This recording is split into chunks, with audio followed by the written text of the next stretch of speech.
thing with the companies I've worked, they are, they're just trash. It's like, oh, this percentage is the max you can get, and you Yeah. hit these points in this, and they make sure you miss 1 point from this category, so you never get to that max. Like, I'm sorry you can't get the then they're five like, points. huh?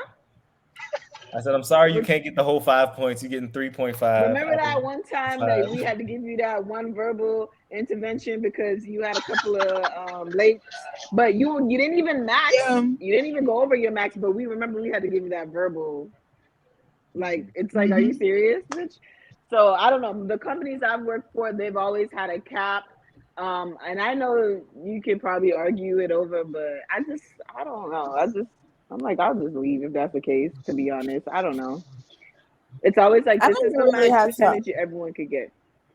I never really had to argue because it's kind of like when I was coming, they're like, "Oh, here come Jean Child. She gonna Um, be well, yo, just fuck it. here I But am." you know what? I'm very interested to see how my employee review is going to be for this year. It's coming up in May, and I'm low key ready to do some arguments. I ain't even gonna lie because I feel like I've been getting tried. Enough is enough. Yeah. And Document my that. job, Yeah. they want you to do more just to get that little 1 extra percent. I'm like, why do I have to join a committee to fucking and work outside of my work hours just for you to consider giving me an increase? It's not like, is my excellent work not good enough? Like, I don't understand. I gotta do more.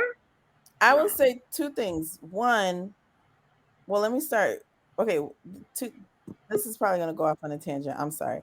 First thing is, do your companies do like mid-year reviews? I guess this would be like a little tip or strategy.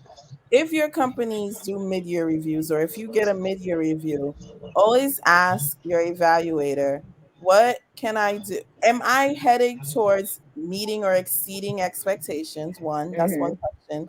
Always ask them, are you heading towards that? And then second, what can I do to ensure that I get exceeding expectations or whatever that top tier thing is? What do I need to do right now? What do I need to start putting into practice to make sure I can accomplish that, to make sure I maximize whatever my raise is going to be based on this evaluation? And you make them Mhm. document that shit. And then every time you do something towards it, you document the evidence. So when you do your end of the year, you said all I had to do was XYZ. Well, this is what I did. You said this is what I did. Da-da-da-da. Yeah. Okay. I feel That like would I be would never get to that max because I don't want to do anything extra out of my 12 hours at work mm. personally, and I know that, and I accept it because Y'all I'm get not enough joining of any my fucking committee. I time. don't want to join any committees. Like, I don't want to do it. Yeah. I already got my time set. So I think personally, I know what I'm not doing to get that push to the top. So I'm fine. I don't know.